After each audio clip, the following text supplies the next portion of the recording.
Hello friends, അപ്പോൾ നമ്മൾ ഇന്ന് ഉണ്ടാക്കാൻ പോകുന്നത് ഇതാണ്. അപ്പോൾ ഇതിന് മെയിനായിട്ട് ആവശ്യം പിസ്താഷ്യല്ലാണ്. ഒരു ഫ്ലവർ ഉണ്ടാക്കാൻ 4 പിസ്താഷ്യല്ലാണ് നമുക്ക് ആവശ്യം. അപ്പോൾ ഒരു 19 ഫ്ലവേഴ്സാണ് ഞാൻ ഇവിടെ ഉണ്ടാക്കുന്നത്. ഇത്രയും പിസ്താഷ്യൽസിനെ ആയിപ്പോൾ റെഡ് പെയിൻ്റ് അടിച്ചെടുത്തിട്ടുണ്ട്.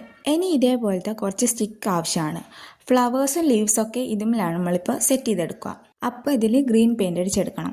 അടുത്തായിട്ട് 6x5 വരുന്ന 2 കാർഡ്ബോർഡ്സും 12x5 വരുന്ന 2 കാർഡ്ബോർഡ്സോ പിന്നെ ഇതേപോലത്തെ ഒരു കാർഡ്ബോർഡ്സോ ആവശ്യമാണ്.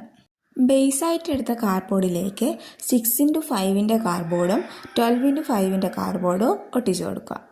ഇതേപോലെ 4 വശവും കവറാവുന്ന രീതിക്ക് വേണം ചെയ്യാൻ. വേറൊരു കാർഡ്ബോർഡ് എടുത്ത് ഇതേപോലെ ശേഷം ഇതേപോലത്തെ 5 പീസ് നമ്മൾ നേരത്തെ ചെയ്ത് വെച്ചതിലേക്ക് ഒട്ടിച്ചു കൊടുക്കുക.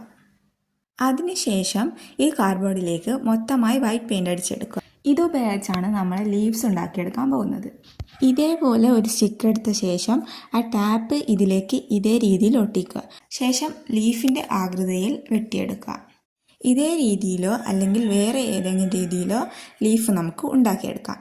ഇത്രയും ലീഫ് ഞാൻ ഇവിടെ ഉണ്ടാക്കിയിട്ടുണ്ട്. അടുത്തതായിട്ട് നമുക്ക് ഫ്ലവേഴ്സ് സെറ്റ് ചെയ്തെടുക്കാം.